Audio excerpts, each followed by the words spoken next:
The most logical of conclusions that any lover of social sciences can arrive at is that they love people in general. That is a philosophy that I base my life on. The entire mascot that I display for everybody in the world to see on YouTube, Instagram, TikTok, even Facebook, for God's sake.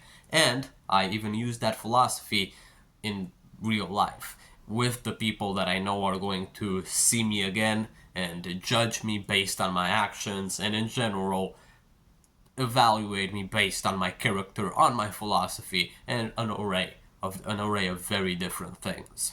And if you're one that enjoys listening to the mad ramblings of a 14-year-old still very much in development, I would implore you, I would make you, I would wish for you to feel obliged to kind of adopt the same mentality.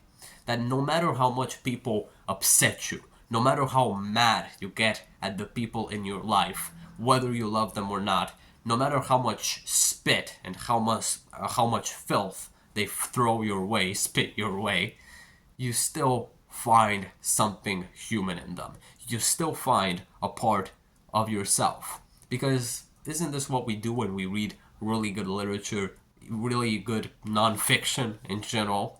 When we read about the characters, when we read, I don't know, Anna Karenina or a Shakespeare play, or Harry Potter, whatever you like reading, you find something of yourself in whatever the characters are doing. You find an element of your own human nature in their human nature.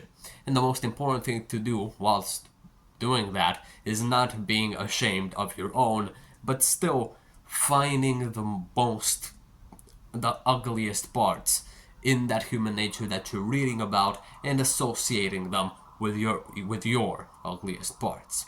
So why not do this with the people that you love or not love, with your acquaintances, with your friends, or with your family? See them as something that is meant to be loved, something that is meant to be taken care of, and something that you need to learn from. Because if you were to hate every single person that you encountered, if you were to look at past sins committed upon you with bitterness, nothing would really resolve itself. Of course, you need to act in a very specific way when people enact the stupidest of injustices upon you, but you need to find the human in them. You need to find what makes them like you. Because dehumanizing human beings is one of the worst things that you can do. It makes you feel not human, inhuman, subhuman in the long run.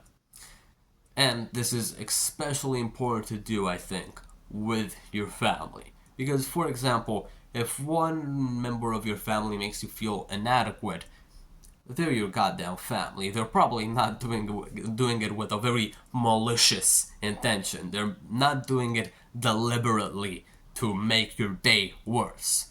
If you have a toxic family, just treat them as an acquaintance, but I'll get to that in another video.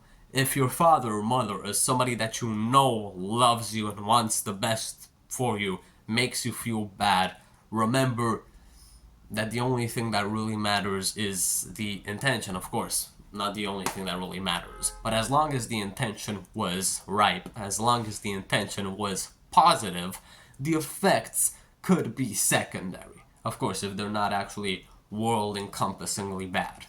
And if the intention was really bad and the effect was good, you should also look at that with the same mentality. The intention was bad, I shouldn't really be forgiving you for this. But in general, what I'm trying to say is that you should love people. You should look at them and, as I said already like 5 times, see what makes them similar to you. Because you make other people very upset as well. You make your parents and you make your father and you make your sons and daughters and wife very upset at you as well. Even if you don't have sons or don't have a wife yet or husband, you probably do understand the meaning of that. Even though you love the people that you upset, even though you kind of care about their well-being when it comes to like friends or acquaintances, you're not doing it with a very bad intention, or at least you don't think you are.